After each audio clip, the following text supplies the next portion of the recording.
je le leur ai dit. J'ai pu leur donner toutes les informations mettant en évidence la victoire de l'UFDG. Ce que les gens ne savaient pas, c'était la qualité du dispositif qu'on a mis en place pour pouvoir disposer des résultats dès leur publication dans le bureau de vote, c'est-à-dire dès que le dépouillement est terminé. Nous avions mis un dispositif qui s'est avéré efficace. Avant la fin de la nuit du lundi, nous avions déjà les résultats issus des urnes. Mais comme je l'ai dit, Alpha Condé aussi a senti sa défaite arriver et des dispositions ont été prises pour fabriquer d'autres PV pour les centralisations. Et dans les centralisations, il fallait éliminer autant que possible des PV dans lesquels l'UFDG était en tête, pour les remplacer par d'autres PV. Dans ces fiefs, lorsque c'est seulement 40-50% des inscrits au bureau de vote qui se sont rendus aux urnes, il fallait dire que 99 ou 100% des inscrits ont voté pour Alpha Condé. Donc ces PV, ces faux PV existent, et c'est sur la base de ces faux PV, que les centralisations ont été menées pour déclarer Alpha Condé vainqueur. Et ça, on a dit qu'on ne l'accepte pas, parce qu'on s'est investi.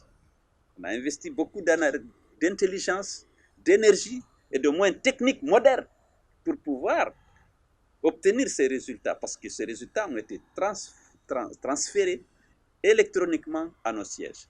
Mais personne ne doutait que l'UFDG disposait d'un tel équipement. Si bien que le G5 a dit, si la CENI avait le même équipement, on n'aurait pas eu tant de retard dans la publication des résultats. Alors, je parlais des partenaires qui sont venus. Vous avez bien appris qu'au départ, j'ai dit que je ne vais les rencontrer qu'à mon bureau. Je l'avais dit à Espace et ailleurs, et j'étais ferme. Toute la journée, il y avait des négociations. Mais avec mes collègues au parti, on a dit que toutes les opportunités sont bonnes pour communiquer les informations mettant en évidence notre victoire, parce que c'est mal connu. Mais lorsqu'on explique aux gens, tirant les leçons de l'entretien qu'on a eu avec le G5, c'est-à-dire l'ambassade de France, des États-Unis, de l'Union européenne, la CEDEAO et les Nations Unies, on a dit qu'il est important, compte tenu de la qualité des pièces à conviction qu'on détient, il est important de saisir ce truc. Il ne faut pas les laisser partir sans les mettre devant leur conscience.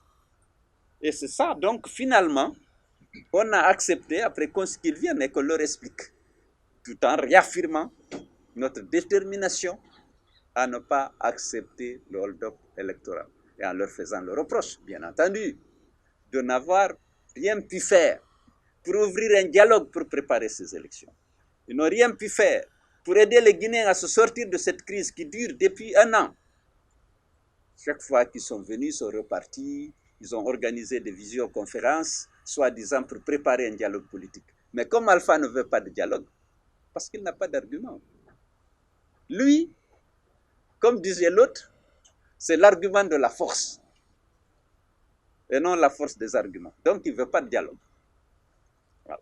Donc on leur a fait ce reproche, ils sont venus promptement au chevet du Mali pour essayer d'aider les Maliens à s'entendre, même si les Maliens eux-mêmes, ils ont réglé leurs problèmes sans la CEDEAO. Mais nous, on avait voulu bénéficier de la solidarité de la CEDEAO parce que nous sommes membres fondateurs de cette organisation. Nous sommes dans l'espace de la CEDEAO. Lorsque il y a une crise, lorsqu'il y a eu tant de morts, de fosses communes à Zérékoré, plus de 30 Guinéens ensevelis nuitamment pour dissimuler les traces de ces morts-là. La fosse commune a été identifiée, c'est dans la forêt du 1er mai. On ne les a pas vus.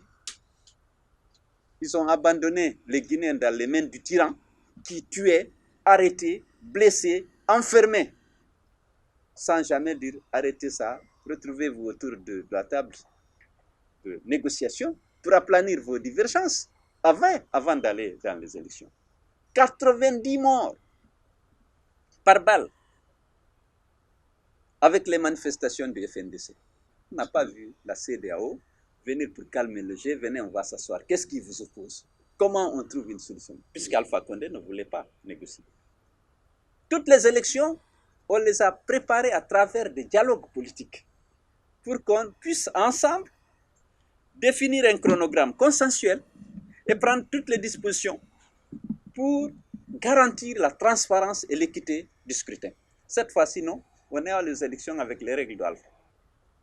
Pas d'affichage des listes. Comment vous voulez faire une révision des listes électorales sans afficher les listes pour que les gens vérifient s'ils sont effectivement dans le fichier ou pas?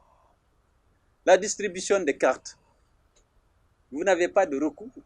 On a changé les membres des bureaux de vote pour mettre exclusivement des gens du RPG comme à Koya et dans la plupart. On vous dit que vous n'avez pas le droit à une copie du PV. Il a fallu attendre vendredi pour que la CENI nous sorte un communiqué et qui propose des solutions inapplicables. Inapplicables.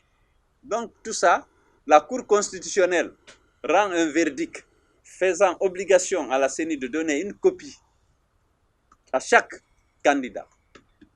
Nous, on a reçu cet arrêt seulement le lendemain des élections. Alors, si cet arrêt est valable, en ce moment, il faut revoir les élections. Parce que la loi n'a pas été respectée. C'est la loi qui prévoit que chaque candidat doit savoir qu'est-ce qui est sorti de chaque bureau de vote. Avant, la CENI avait obligation de publier sur son site tous les PV des bureaux de vote. Donc voilà un peu le message que je voulais vous adresser. Je voulais remercier tous ceux qui ont pu d'une manière ou d'une autre exprimer leur solidarité avec leur président, tous ceux qui ont prié pour le triomphe de la démocratie et du droit en Guinée. Nous avons été très sensibles, on a reçu beaucoup de textos, beaucoup d'appels et surtout féliciter ceux qui sont battus pour le triomphe, pour défendre le droit. Et je voudrais présenter mes condoléances pour terminer à ceux qui ont perdu des proches. On est à plus de 30 morts aujourd'hui. Les gens continuent de succomber à leurs blessures parce qu'ils ont été visés. Et ceux qui sont recrutés, formés, équipés pour assurer leur sécurité ont obéi aux instructions d'Alpha Condé et ils ont abattu des jeunes à la fleur de l'âge. Nous avons toutes les raisons de changer ce régime qui n'a aucun égard pour la vie des citoyens. Le premier droit de l'homme, c'est le droit à la vie. Alpha Condé, lui, il s'attaque à la vie de notre jeunesse, des jeunes, qui ne font rien d'autre qu'exercer un droit constitutionnel, celui de manifester. La sanction, c'est la mort. C'est illégal, c'est inhumain,